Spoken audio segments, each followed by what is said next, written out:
Hi guys, today we're going to do 16.1, which is evaluating roots.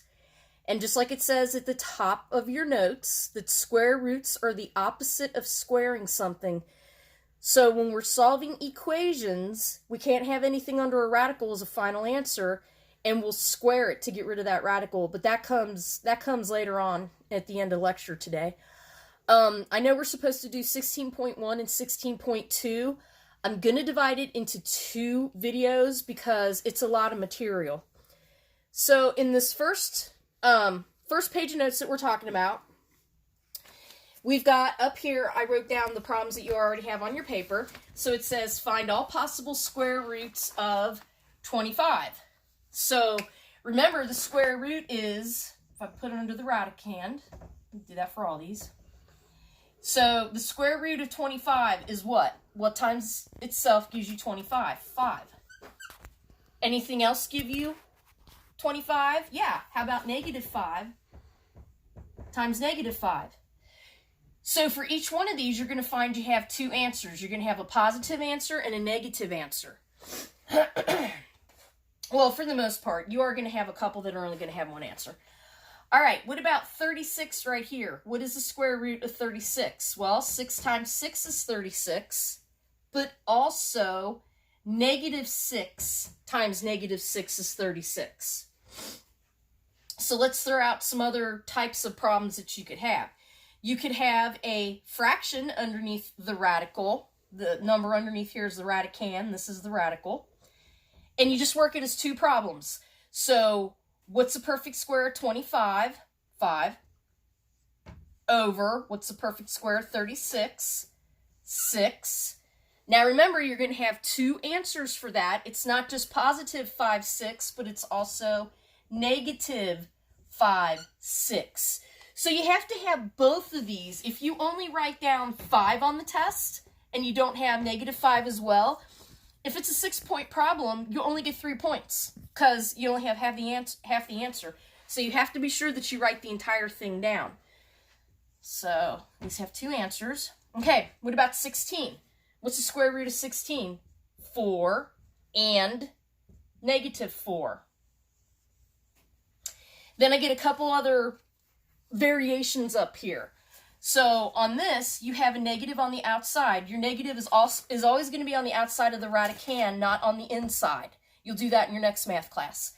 So do this as a multi-step problem. The first thing I do is I bring down my negative, and then I say, what's the square root of 169? And I can put it in my calculator.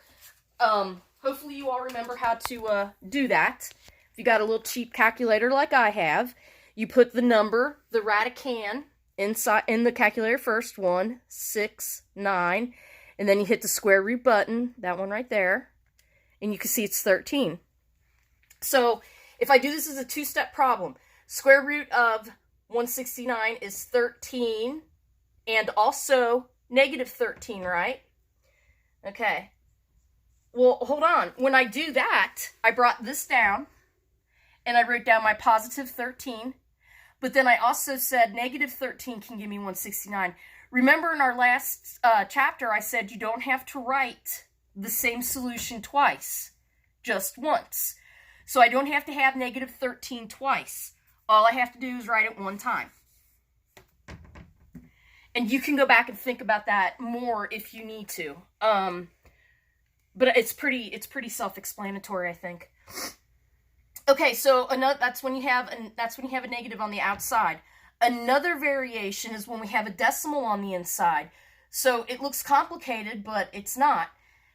Square root of 0.49. You're going to put in your 0.49 and hit your square root button, and you get 0.7. So the square root of 49 hundredths is 7/10, and also what? Negative 7/10.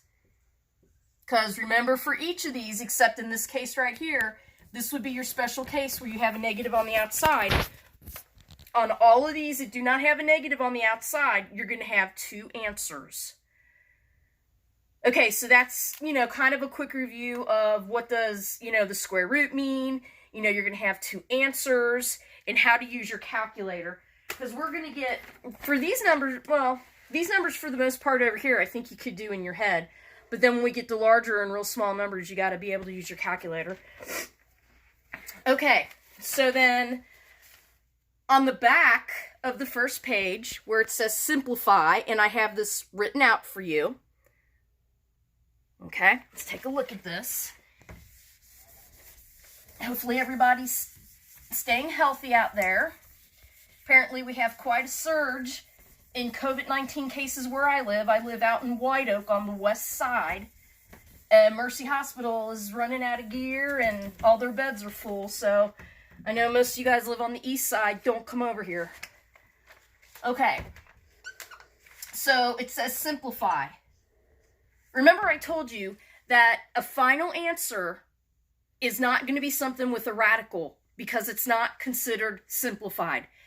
And I also told you to get rid of the radical, we can what? We can square it. So if this is the problem I give you, the work you would show me is this. I know that I can square this to get rid of the radical. Why? Because they're opposite operations. And I would work the entire thing out and show you, but we're not there yet, and it goes into some math that you may not understand. So for now, just memorize it. Miss J said to get rid of the radical, I square it. So when I square it, I end up with only the radicand, the number that's on the inside. And that's what I'm showing you on all these. So the next one, negative radical 39. You got your negative radical 39. You're going to square it. Negative times negative is positive, so that's going to go away. Radical squared is going to give me just the radicand number. So you may on these want to just memorize straight up. When I have this, I square it to get rid of my radical, okay? And it's going to be positive. When I have this, I square the entire thing. That makes my negative and my radical go away, which leaves me with a positive answer. And it'll make more sense to you when we work out some problems that are a little bit more complex. But for the beginning, I would just memorize this. So if it says simplify, what do? Well, you're going to square it. When I square it, the radical goes away and leaves me with the radicand. And that's really important. Okay, so again, that's just, this section is just a lot of mechanics. How do I go from one form to another form? And then we'll start applying it. And you can see a little bit further down on your paper, you have something like this written. That really looks a little bit confusing. Because now instead of just a constant number, you've got an expression. Doesn't matter at all. We're still simplifying. In order to simplify, we have to get rid of the radical, period. How do we do that? We always do it by squaring it. It doesn't matter if there's 2 things under the radical or 12 things under the radical. Square it. It makes the radical go away. So when I square that, the radical goes away and I'm left with the radicand. This is still called the radicand, even though it's a variable and, other things under there. Whatever's underneath there is called the radicand. So I square the whole thing, I'm left with the radicand. That's considered simplified. So I got some more that are a little bit more complex. We have 2x squared plus 3.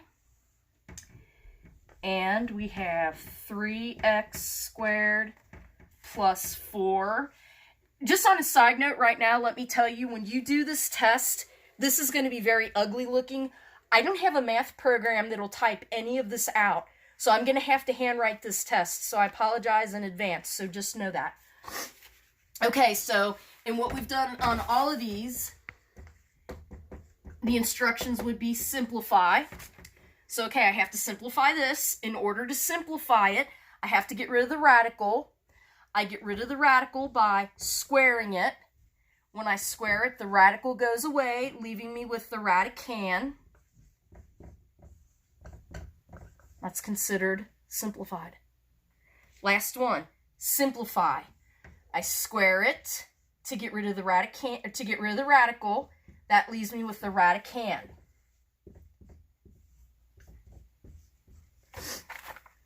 Now, think about it. If you were given this, let me get rid of this for a second.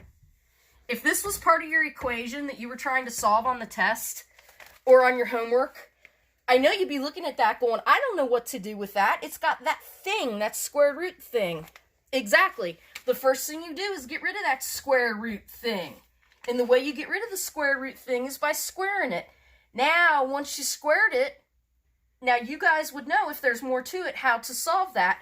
I mean, looking right there, you're probably thinking, oh, I'm going to have to factor something. You will when you have the rest of the equation. But right now we're just talking about how do we get rid of these radicals. We get rid of the radicals by squaring it.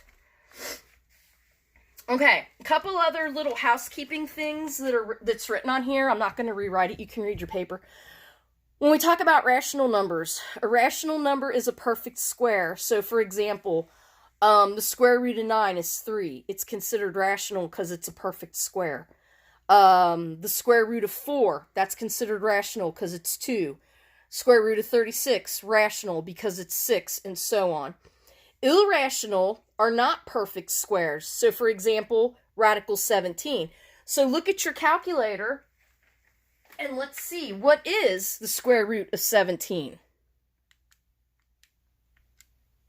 Ah, 4.123, blah, blah, blah. Not rational, irrational, because it's not a perfect square. It's not a whole number. It's not a nice perfect square. And then the last one you have on here, it says not real number. That's what your book says. This is also called imaginary. Imaginary.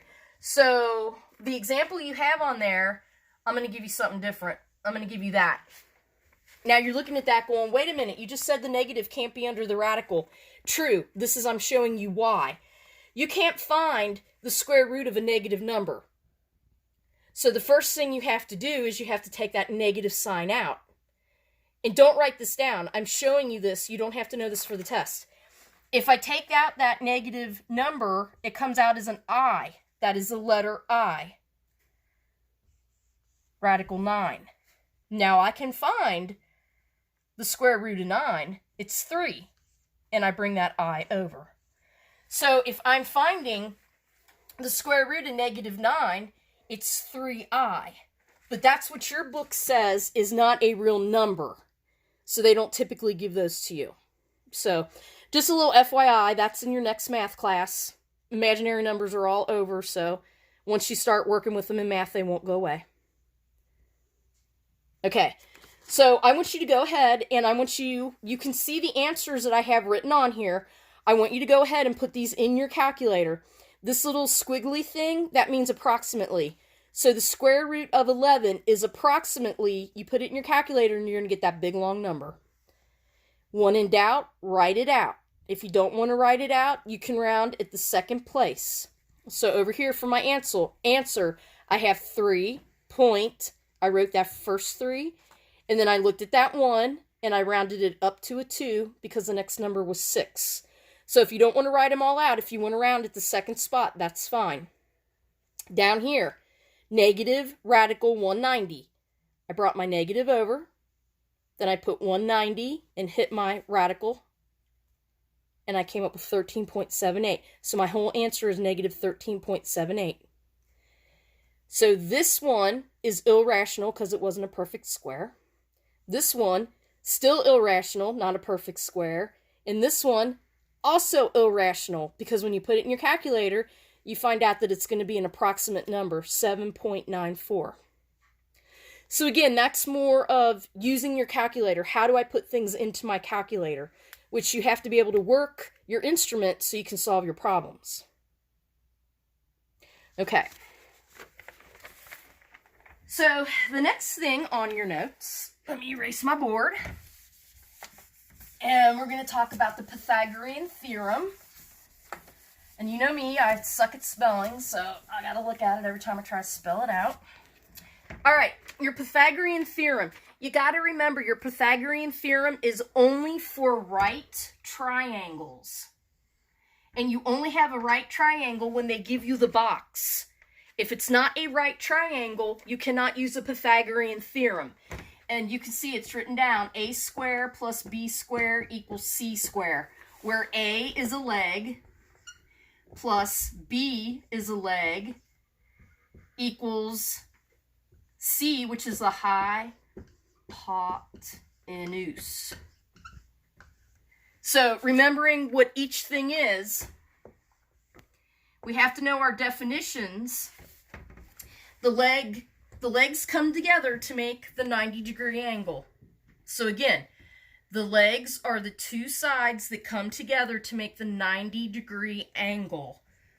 So I know this is a leg, and I know this is the other leg, because they come together to make my 90-degree angle where my box is. Which means that this guy has to be the hypotenuse. Okay, so they start you out in this section by just giving you values. Like the first one I have on here is A is 3, B is 4, and C is what you're looking for. So they want you to plug everything into this. So A is 3, so we got 3 squared plus B is 4 equals C. We don't know what C is. So 3 squared is 9 plus 4 squared is 16 equals C squared. We have to combine our like terms. 9 and 16 gives us 25 equals C squared. Now we cannot have a final, this can't be a final answer. Just like you can't have 2x equals 10. You can't have a 2 with that. It just has to be an x. So what do? We divide through by 2. That gives us x equals 5. Well, up here, you don't have just c. You have c squared. You can't have that for your final answer. So what do? Well, just like squaring gets rid of a radical gets rid of a square. So let me rewrite this. So if we take a radical on both sides, instead of being c squared, I'm just going to have c.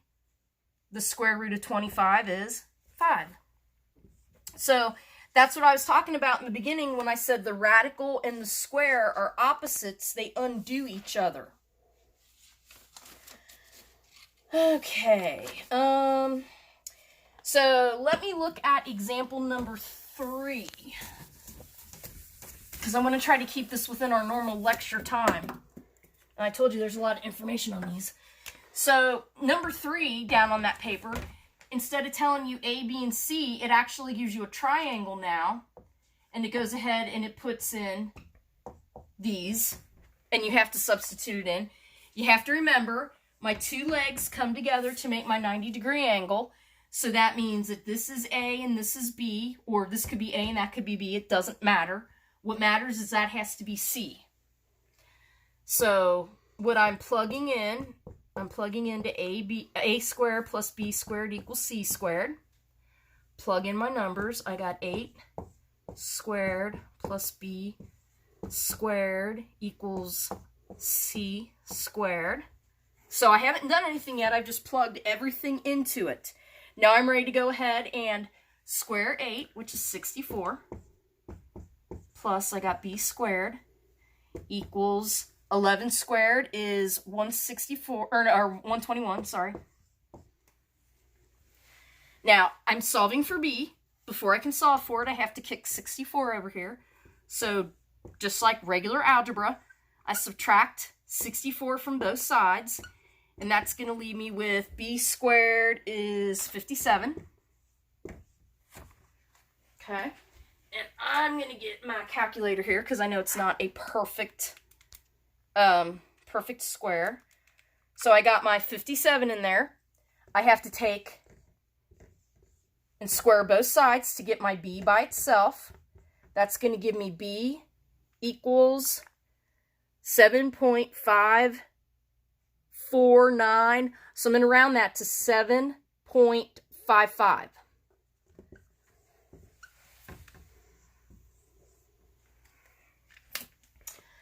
Okay, I think we're going to stop there because although the video isn't very long. We've gone through a lot. We've gone through square something to get rid of the radical, use a radical to get rid of the square, the Pythagorean theorem. So I want you to do that much of the homework, and you can stop when you get to where they start talking about index numbers. That's on the back of the second page. So when they start talking about index numbers, you can stop, and that's where we're going to pick up on our next video. Okay, bye.